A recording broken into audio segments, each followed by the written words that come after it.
میری بیوی بدصورت تھی جبکہ میں خاندان کا سب سے حسین لڑکا تھا۔ میرے گھر والے بھی اسے طعنہ دیتے پر وہ ایک لفظ نہ کہتی۔ میں نے دوسری شادی ایک حسین لڑکی سے کر لی اور اسے گھر لے آیا۔ دوسری بیوی کے کہنے پر میں نے پہلی بیوی کو گھر سے نکال دیا اور کہا فکر مت کرو، تمہیں طلاق نہیں دوں گا، بس تم ہم سے دور چلی جاؤ۔ وہ درد بھری نگاہ مجھ پر ڈال کر چلی گئی۔ کچھ دن تو میرے عیش میں گزرے۔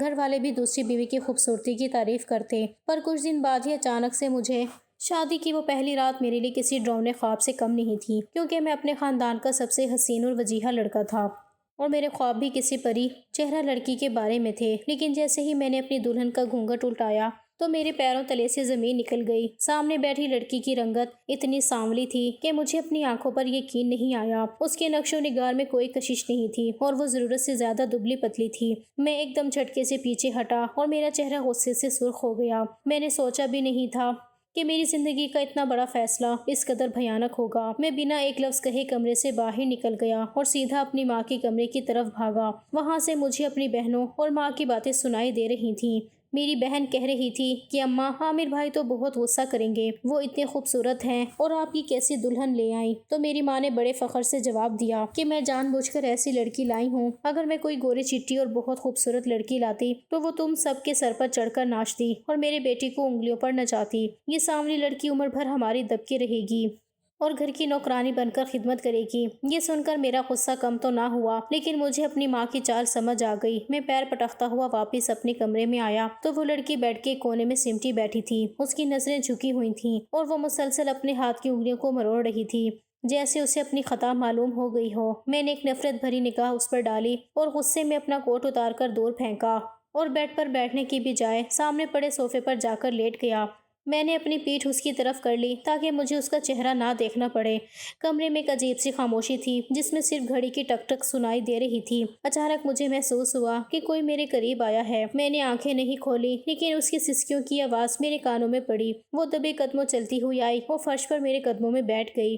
اس کے ہاتھوں کی لرزش میں نے محسوس کی جب اس نے ہمت کر کے میرے پیروں کو چھوا۔ میں نے جھٹکے سے اپنے پیر پیچھے کیے لیکن اس نے ہچکیاں لیتے ہوئے کہا کہ آپ مجھ سے کیوں ناراض ہیں؟ کیا میرا قصور صرف یہ ہے کہ میں آپ کے معیار پر پوری نہیں اتری؟ میں نے تو اس رشتے کے لیے بہت خواب سجائے تھے۔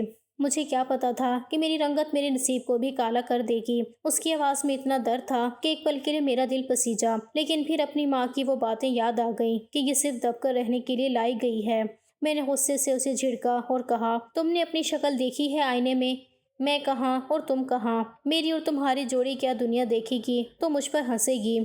اس نے روتے ہوئے کہا کہ اللہ نے مجھے جیسا بنایا میں ویسی ہی ہوں۔ کیا میرا دل نہیں ہے؟ کیا میری کوئی خواہش نہیں ہے؟ میں آپ کی ہر بات مانوں گی، آپ کی خدمت کروں گی، بس مجھے اس طرح نظر انداز نہ کریں۔ لیکن میرا دل پتھر ہو چکا تھا۔ میں نے اسے دھکا دیا اور کہا کہ میرے قریب آنے کی ہمت بھی مت کرنا۔ آج سے تم اس گھر کی بہو نہیں بلکہ ایک خادمہ ہوگی اور تمہاری جگہ یہ صوفہ یا بیڈ نہیں بلکہ فرش کا وہ کونا ہوگا۔ وہ بیچاری ساری رات وہیں زمین پر بیٹھی روتی رہی اور میں نے ایک بار بھی مڑ کر نہیں دیکھا۔ اگلی صبح سے ہی اس پر ظلم کا وہ بازار گرم ہوا جس کی مثال نہیں ملتی۔ میری ماں نے اسے فجر کے وقت ہی اٹھا دیا اور اسے حکم دیا کہ جاؤ جا کر پورے صحن میں جھاڑو لگاؤ اور سب کے لیے ناشتہ تیار کرو۔ وہ نئی نویلی دلہن جس کے ہاتھوں کی مہندی بھی ابھی گہری تھی وہ باورچی خانے کے دھوئیں اور برتنوں کی رگڑ میں گم ہو گئی۔ میری بہنیں جب سو کر اٹھتی تو اس کے سامنے اپنی فرمائشوں کے ڈھیر لگا دیتی۔ کوئی کہتی کہ میرے کپڑے استری کرو تو کوئی کہتی کہ میرے جوتے صاف کرو۔ وہ خاموشی سے سر جھکائے سب کے کام کرتی رہتی لیکن کسی کے دل میں اس کے لیے رحم نہیں تھا۔ ایک دن دوپہر کو جب میں گھر آیا تو دیکھا کہ وہ سخت دھوپ میں صحن کی صفائی کر رہی ہے۔ اس کا چہرہ پسینے سے شرابور تھا اور وہ تھکن سے چور لگ رہی تھی۔ میں نے اسے دیکھ کر نظریں پھیر لی۔ میری ماں نے اسے آواز دے کر کہا کہ ایک کالی کلٹی ادھر آ اور عامر کے جوتے پالش کر۔ وہ بھاگی ہوئی آئی اور میرے سامنے بیٹھ گئی۔ اس کے ہاتھ کانپ رہے تھے۔ میں نے اسے حقارت سے دیکھا اور اپنا پیر آگے بڑھا دیا۔ اس نے نیچے نظریں رکھ کر میرے جوتے صاف کیے اور جب وہ فارغ ہوئی تو میں نے جان بوجھ کر اپنا جوتا اس کے دوپٹے سے رگڑ دیا تاکہ اسے اس کی اوقات یاد رہے۔ وہ کچھ نہ بولی، بس اس کی آنکھوں سے آنسو ٹپک کر میرے جوتے پر گرا جسے دیکھ کر مجھے اور غصہ آیا۔ میں نے اسے زوردار تھپڑ مارا اور کہا کہ میرے سامنے رونے کی ضرورت نہیں ہے، جا کر اپنا کام کرو۔ گھر میں جب بھی کوئی تقریب ہوتی تو اسے پرانے اور میلے کپڑے پہنا کر پچھلے کمرے میں بند کر دیا جاتا تاکہ کسی مہمان کی نظر اس پر نہ پڑے۔ میری ماں کہتی تھی کہ اگر لوگوں نے اسے دیکھ لیا تو کہیں گے کہ عامر کی قسمت پھوٹ گئی ہے، وہ بھوکی پیاسی اس کمرے میں بیٹھی رہتی اور جب سب مہمان چلے جاتے تو اسے بچا کچا اور ٹھنڈا سالن دے دیا جاتا۔ وہ بیچاری صبر کا پیکر بنی رہی۔ اسے مائکے جانے کی بھی اجازت نہیں تھی اور اس کے گھر والے بھی غریب تھے، اس لیے وہ وہاں بھی کچھ نہیں کہہ سکتی تھی۔ میں نے کبھی اسے ایک جوڑا کپڑا یا ایک پیار کا بول نہیں دیا، بلکہ جب بھی میرا موڈ خراب ہوتا میں سارا غصہ اس پر نکالتا۔ کبھی اس کے ہاتھ پر گرم چائے گرا دیتا تو کبھی اس کے بال پکڑ کر اسے گھسیٹتا۔ میرے دوستوں نے شادی کی خوشی میں کافی دنوں بعد ایک بڑے شہر کے سب سے مہنگے ہوٹل میں ہماری دعوت رکھی تھی۔ میں نے کئی بار انہیں فون پر ٹالنے کی کوشش کی، کبھی کہا کہ میں مصروف ہوں اور کبھی کوئی دوسرا بہانہ گھڑ لیا۔ سچ تو یہ تھا کہ میں ان سے اپنی بیوی کو چھپانا چاہتا تھا، کیونکہ میں ہمیشہ سے خوبصورتی کا دل دادا رہا تھا اور میرے دوست جانتے تھے کہ عامر کسی پری جمال سے کم پر راضی نہیں ہوگا۔ شادی کے موقع پر تو قدرت نے میری لاج رکھ لی تھی، کیونکہ میرے سسرال والے بہت سخت پردہ کرتے تھے، اسی لیے مردوں اور عورتوں کے حصے بالکل الگ تھے۔ کسی بھی دوست نے میری بیوی کی شکل نہیں دیکھی تھی، سب یہی سمجھتے رہے کہ عامر کی بیوی بھی اس کی طرح حسن و جمال کا شاہکار ہوگی۔ اب میں نہیں چاہتا تھا کہ اس عالیشان ہوٹل کی روشنیوں میں اپنی بدصورت بیوی کو ان کے سامنے لے جاؤں اور اپنی ذات کا تماشا بنواؤں۔ پچھلے 2 مہینے سے میں مسلسل بہانے بنا رہا تھا، مگر اب پانی سر سے گزر چکا تھا۔ دوستوں نے نہ صرف ٹیبل بک کر لی تھی بلکہ ضد پکڑ لی تھی کہ بھابھی کو لائے بغیر دعوت قبول نہیں ہوگی۔ میں بوجھل دل اور غصے سے بھرے قدموں کے ساتھ کمرے میں داخل ہوا، جہاں وہ ہمیشہ کی طرح فرش کے کونے میں بیٹھی کوئی کام کر رہی تھی۔ میں نے اسے حکم دیا کہ تیار ہو جاؤ، ہمیں آج رات باہر جانا ہے۔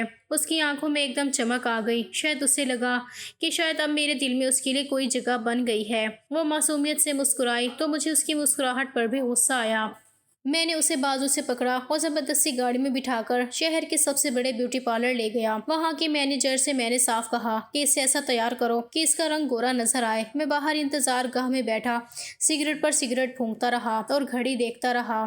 کئی گھنٹے گزر گئے۔ جب وہ باہر آئی تو میرا دل مزید بیٹھ گیا۔ پارلر والیوں نے ڈھیر سارا میک اپ تھوپ کر اسے گورا کرنے کی کوشش تو کی تھی، لیکن اس کا فطری سانولا رنگ اس مصنوعی تہ کے نیچے سے صاف جھانک رہا تھا۔ وہ مجھے پہلے سے بھی زیادہ عجیب لگ رہی تھی، جیسے کسی نے زبردستی کسی پر غیر فطری رنگ چڑھا دیا ہو۔ اس کے بال سجے ہوئے تھے، مہنگا جوڑا پہنا ہوا تھا، لیکن اس کی شخصیت میں وہ وقار اور وہ حسن مکفوت تھا جو میرے خوابوں کی ملکہ کا ہونا چاہیے تھا۔ میں نے اسے حقارت سے دیکھا اور بغیر کچھ کہے گاڑی کی طرف چل دیا۔ وہ خاموشی سے میرے پیچھے پیچھے آتی رہی۔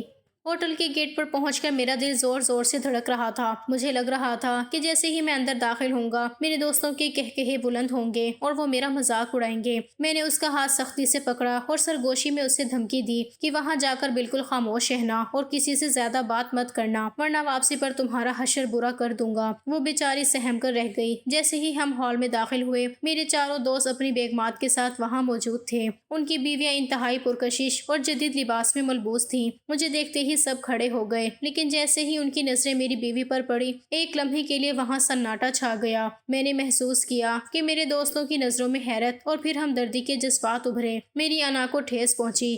میں نے اسے ایک کرسی پر بٹھا دیا اور خود دوستوں کے ساتھ باتوں میں مصروف ہو گیا، لیکن میرا پورا دھیان اس بات پر تھا کہ وہ لوگ کیا سوچ رہے ہوں گے۔ کھانا شروع ہوا تو میری بیوی سے چمچ بھی صحیح طرح سے نہیں پکڑا جا رہا تھا، کیونکہ اسے ان بڑے ہوٹلوں کے آداب نہیں معلوم تھے۔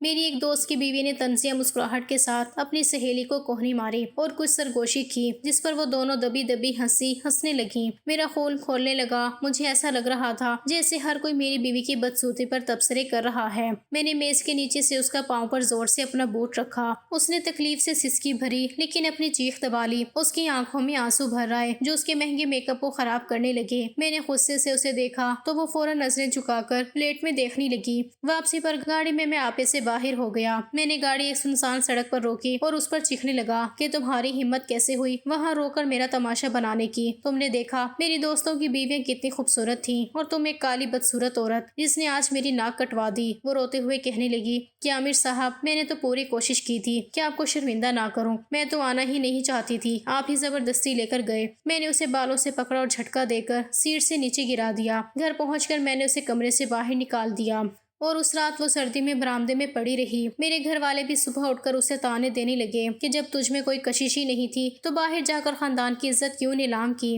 میری ماں نے اسے جھاڑو پکڑا دیا اور کہا کہ یہی تمہاری اصل جگہ ہے، جاؤ جا کر کیچڑ صاف کرو۔ وہ زخمی دل کے ساتھ کام میں جٹ گئی۔ اس کے ہاتھ برتن دھو دھو کر پھٹ چکے تھے، لیکن اس کے لبوں پر شکایت نہیں تھی، بس وہ درد بھری نگاہیں مجھ پر ڈالتی رہتی جو مجھے مزید چڑھاتی تھیں۔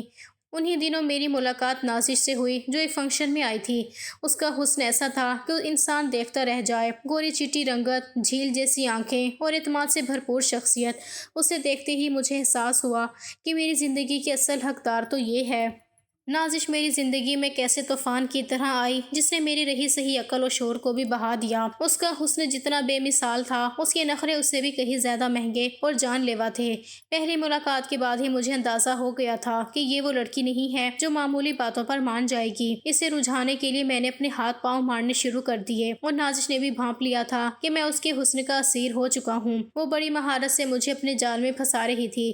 کبھی وہ فون پر گھنٹوں مجھ سے باتیں کرتی اور اپنی میٹھی باتوں سے مجھے یہ احساس دلاتی کہ میری موجودہ زندگی کتنی بے رنگ اور بدصورت ہے۔ وہ کہتی، عامر، تم جیسے شہزادے کے ساتھ تو کوئی پری ہونی چاہیے تھی، یہ کس کالی آندھی کے ساتھ تم اپنی جوانی برباد کر رہے ہو۔ اس کی یہ باتیں میرے دل میں نشتر کی طرح چبھتیں اور گھر جا کر جب میں زینب کا وہ سامنا اور تھگا ہوا چہرہ دیکھتا تو میرا جی چاہتا کہ اسے دھکے دے کر ابھی نکال دوں۔ نازش کے نخرے اٹھانا اب میرا پسندیدہ مشغلہ بن گیا تھا۔ وہ روز نئی فرمائش کرتی، کبھی کہتی کہ مجھے شہر کے سب سے مہنگے مال سے برانڈڈ سوٹ لینا ہے اور میں اپنی جیب دیکھے بغیر اسے شاپنگ کروانے نکل جاتا۔ وہ گاڑی کی فرنٹ سیٹ پر بیٹھ کر جب اپنی گوری رنگت والے ہاتھ سے ریڈیو کی آواز تیز کرتی اور کھلکھلا کر ہنستی تو مجھے لگتا کہ کائنات کی تمام رعنائیاں اسی کے پاس ہیں۔ ہم گھنٹوں گاڑی میں شہر کی سڑکوں پر گھومتے، وہ کھڑکی سے باہر ہاتھ نکال کر ہواؤں کو چھوتی اور میں اسے دیکھ کر اپنی بدقسمت بیوی کو کوستا جو گھر میں پرانے کپڑے پہنے کچن کے دھوئیں میں جھلس رہی ہوتی۔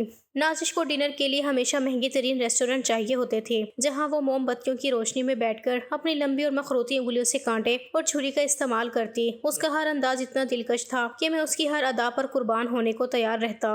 وہ جان بوجھ کر مجھ سے کہتی، کیا عامر تمہاری بیوی نے کبھی تمہیں اس طرح ڈنر پر بلایا ہے؟ کبھی تمہارے ساتھ اس طرح ہنسی مذاق کیا ہے؟ اور میں شرمندگی سے سر جھکا کر کہتا کہ وہ تو ایک جاہل اور بدصورت عورت ہے، اسے ان سب باتوں کا کیا پتہ۔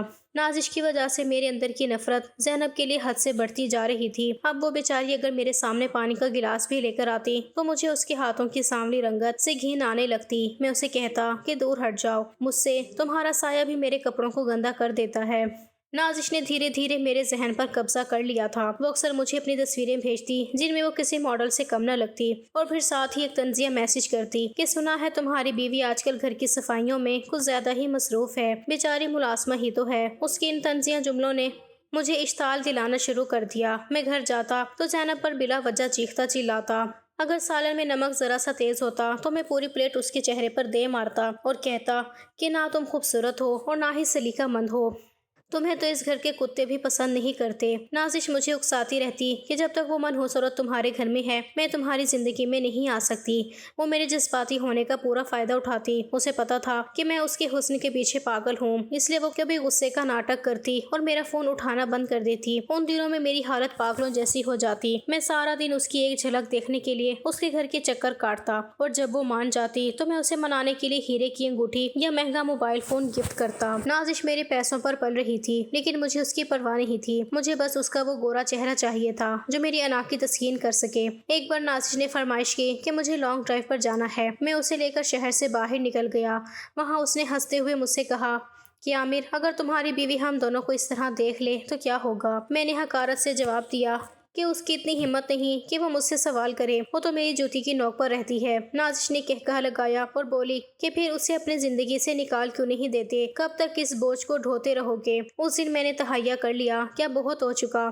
نازش کے نخرے اٹھاتے اٹھاتے میں اتنا اندھا ہو گیا تھا کہ مجھے اپنی پہلی بیوی کی وفاداری، اس کی خدمت اور اس کا صبر سب فضول لگنے لگا۔ مجھے صرف نازش کا وہ چمکتا ہوا چہرہ نظر آتا تھا جو دراصل ایک سراب تھا۔ نازش نے مجھ سے وعدہ لیا کہ جس دن تم اس کالی عورت کو گھر سے نکالو گے اسی دن میں تمہاری دلہن بن کر تمہارے گھر آؤں گی۔ میں نے اس کے ہاتھ پر ہاتھ رکھ کر قسم کھائی کہ اب وہ دن دور نہیں جب میرے گھر کا آنگن تمہارے حسن سے مہک اٹھے گا اور اس منحوس کا سایہ ہمیشہ کے لیے ختم ہو جائے گا۔ میں گھر واپس آیا تو زینب دروازے دروازے پر میرا انتظار کر رہی تھی۔ اس کی آنکھوں میں نیند کی سرخی تھی اور وہ تھکی ہوئی لگ رہی تھی۔ اسے دیکھتے ہی میرا پارا چڑھ گیا۔ میں نے اسے زوردار دھکا دیا اور کہا کہ ہٹ جاؤ میرے سامنے سے، تمہاری بدصورتی دیکھ کر میرا موڈ خراب ہو جاتا ہے۔ وہ گرتے گرتے بچی اور دیوار سے جا لگی۔ اس نے کچھ نہیں کہا، بس خاموشی سے آنسو بہانے لگی، لیکن اب ان آنسوؤں کا مجھ پر کوئی اثر نہیں ہوتا تھا، کیونکہ میرے دماغ میں نازش کے نخرے اور اس کی میٹھی باتیں گونج رہی تھیں۔ میں نے فیصلہ کر لیا کہ اب میں اس بدصورت عورت کے ساتھ مزید نہیں رہ سکتا۔ مجھے اپنی زندگی میں رنگ چاہیے تھے اور وہ رنگ صرف نازش کے پاس تھے۔ میں نے جب اماں کو نازش کے بارے میں بتایا اور اس کی تصویر دکھائی تو پہلے تو وہ کچھ دیر ساکت رہ گئیں۔ ان کی آنکھوں میں نازش کے حسن کی چمک دیکھ کر حیرت تو تھی، لیکن اگلے ہی پل ان کے چہرے پر فکر مندی کے سائے لہرانے لگے۔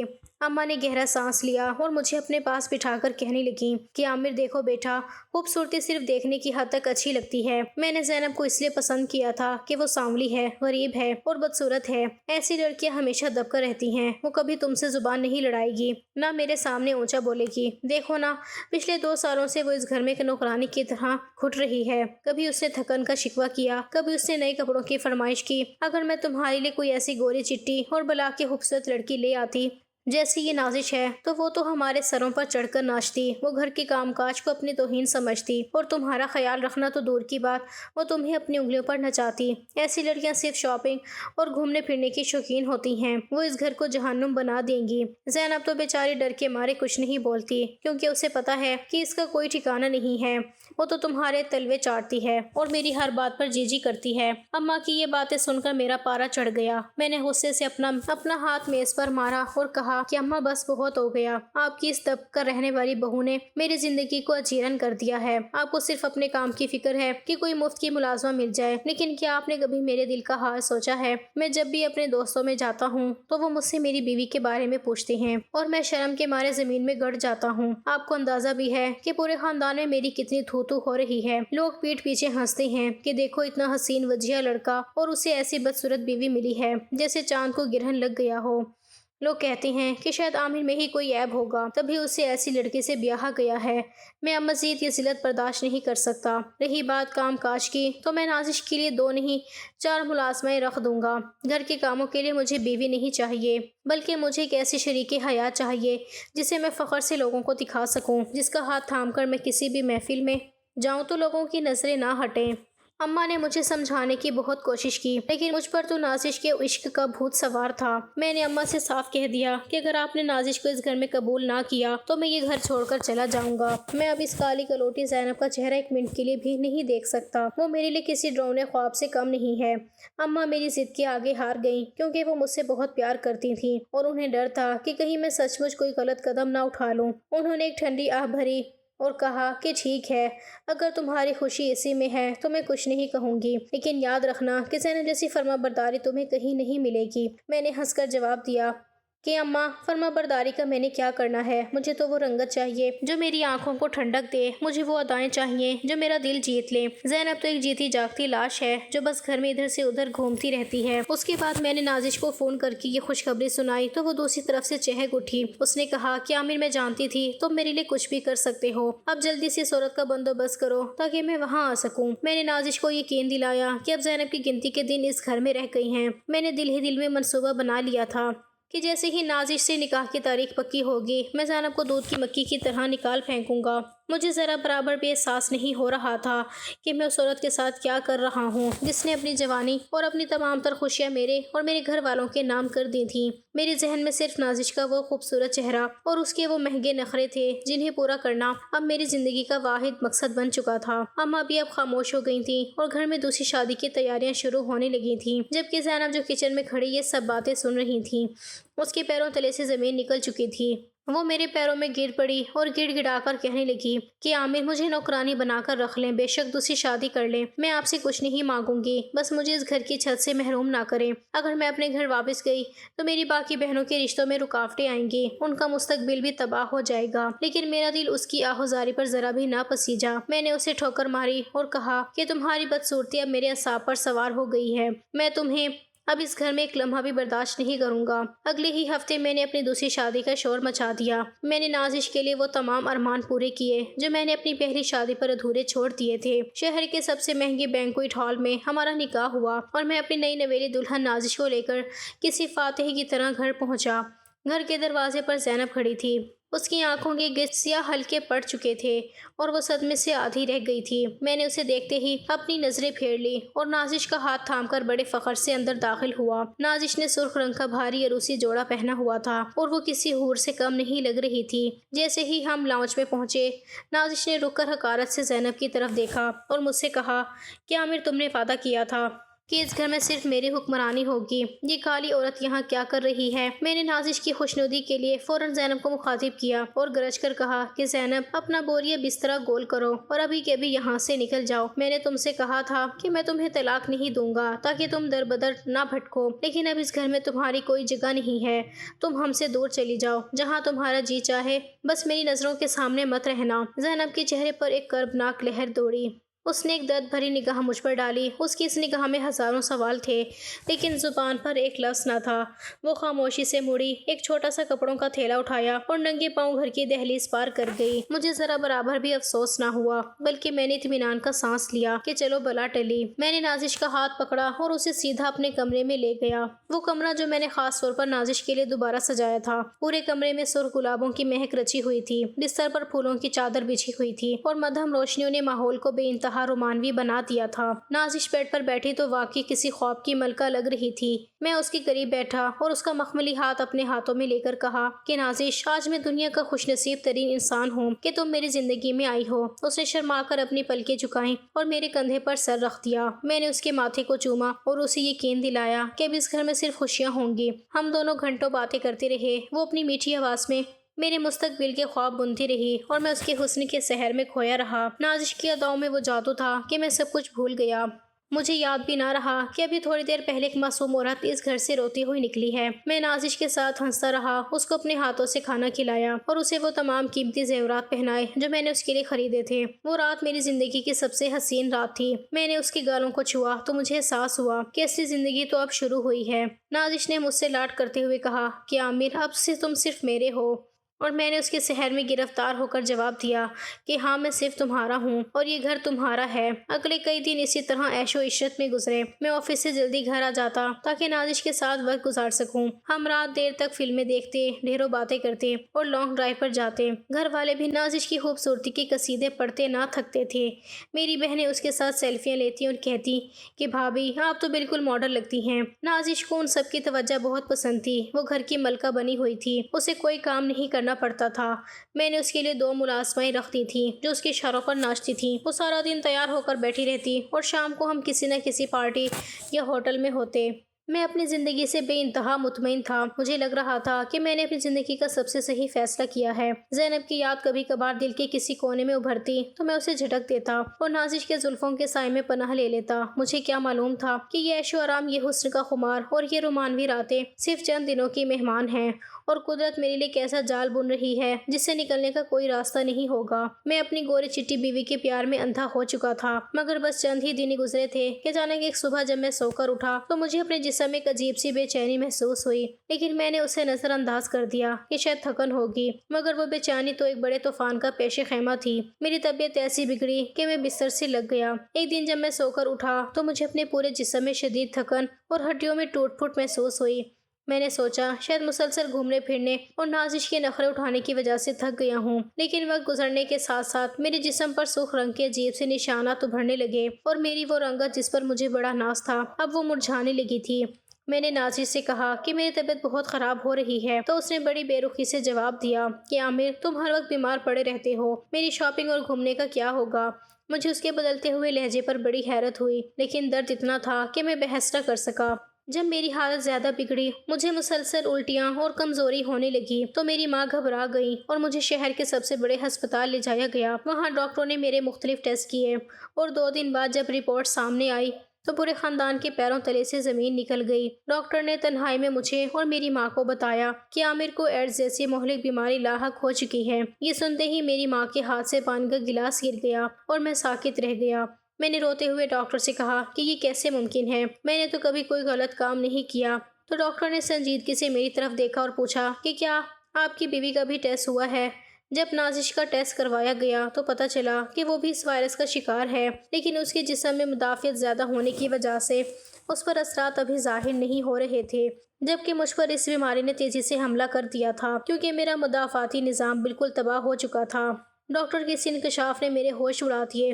جب مزید تحقیقات ہوئیں اور میرے ایک قریبی دوست نے ہمت کر کے مجھے سچی بات بتائی تو پتہ چلا کہ نازش کوئی کنواری لڑکی نہیں تھی، بلکہ وہ پہلے سے کئی مردوں کے ساتھ تعلقات میں رہ چکی تھی اور اس کی کئی شادیاں بھی ہو چکی تھیں۔ وہ صرف ایک شکاری عورت تھی جو خوبصورت مردوں کو اپنے حسن کے جال میں پھنسا کر ان سے پیسہ لوٹتی تھی، اور جب ان کا دیوالیہ نکل جاتا تو وہ انہیں چھوڑ کر کسی نئے شکار کی تلاش میں نکل جاتی تھی۔ یہ بیماری انہیں ناجائز تعلقات کی وجہ سے لگی تھی اور اس نے جان بوجھ کر مجھ سے یہ حقیقت چھپائی تھی۔ جب میں ہسپتال سے گھر آیا تو میری حالت دیکھ کر میری وہی ماں جو نازش کے حسن کی دیوانی تھی اب اس سے خوف کھانے لگی۔